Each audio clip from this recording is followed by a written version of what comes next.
faire du pain, il faut de la farine. Alors moi je prends de la farine complète bio, 110. Là il y a 1 kg de farine. Voilà.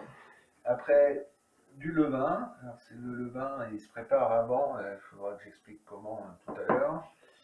Après de l'eau.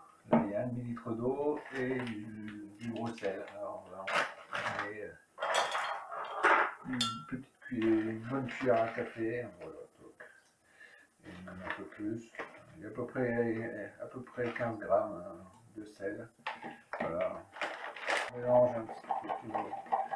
L'idéal c'est que le sel soit bien dissous. Il faut prévoir de l'eau pour en rajouter si jamais il en manque. Et puis un peu de farine aussi pour les mêmes raisons. Des fois ça dépend de l'hygrométrie, ça dépend de la température. Alors après, le levain. Donc ça c'est un levain qui est prêt, qui vit. Et il me faut 2 saladiers. Donc, je connais le poids du saladier et je vais faire en sorte qu'il reste 300 grammes de levain là-dedans. Et le reste, je le réserve pour la fois suivante. Je le couvre avec un torchon. Voilà. Et donc tout ça, tous les 2 jours, je remets à peu près 60 grammes de farine. Alors, de la farine la plus complète possible, la farine de seigle, 170. Et puis le même poids d'eau, 60 grammes d'eau. 2 jours ou tous les jours, suivant la consommation de pain. Même s'il sèche, il y a une croûte et il faut la laisser. Puis on remélange bien, s'il faut on hydrate. Alors pour la toute première fois, ce qu'il faut faire, c'est mettre 100 grammes, 100 ou 150 grammes de farine, 100 ou 150 grammes d'eau, bien mélanger, puis laisser fermenter jusqu'à ce que ça fasse plein de petites bulles. Et c'est ce qu'on appelle le levain chef.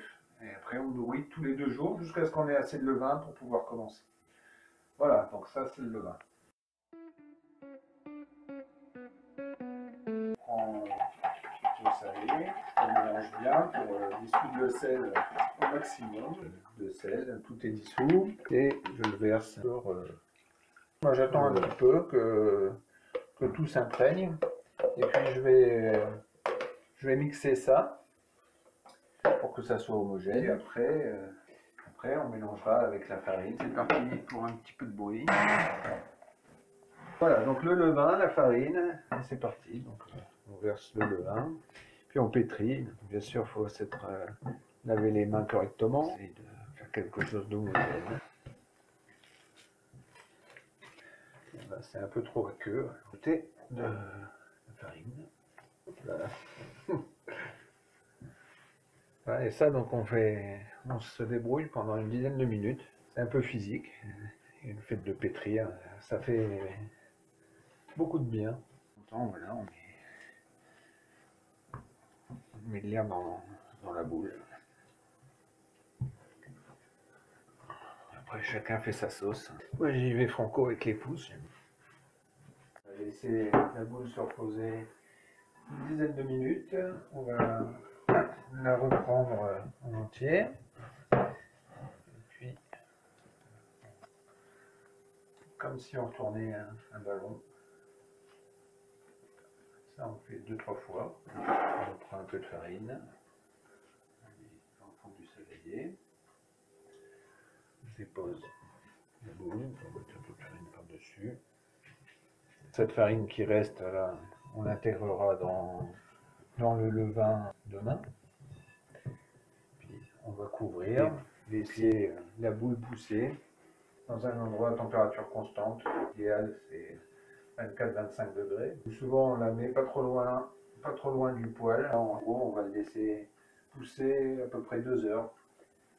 Voilà, on se retrouve tout à l'heure.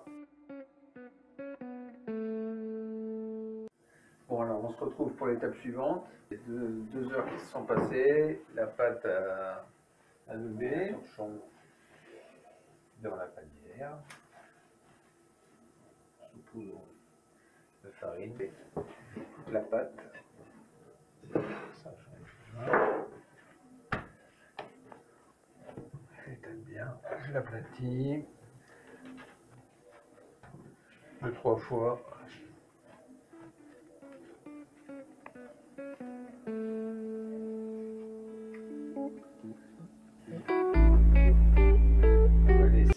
pain terminer sa levée dans la panière.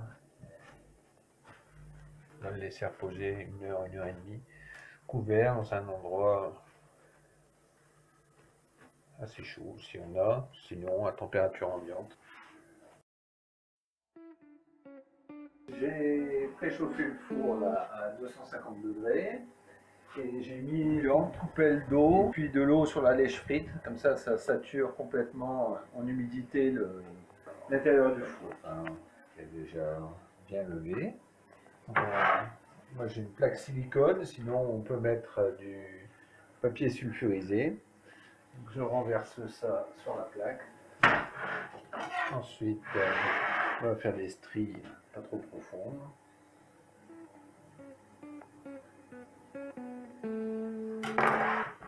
Et on enfourne dans le four qui est à température max. On met ça 15 minutes. 15 minutes, on viendra retourner rapidement le pain.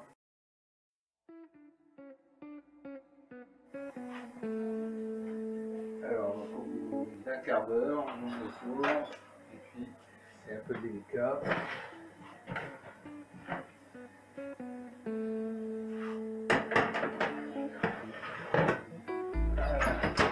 Voilà. Pour terminer, donc on continue à chauffer pendant un quart d'heure, et puis ensuite on baissera le four à 200 pour les 10 dernières minutes. Donc ça sonne creux pour déguster pour ceux qui aiment le pain chaud.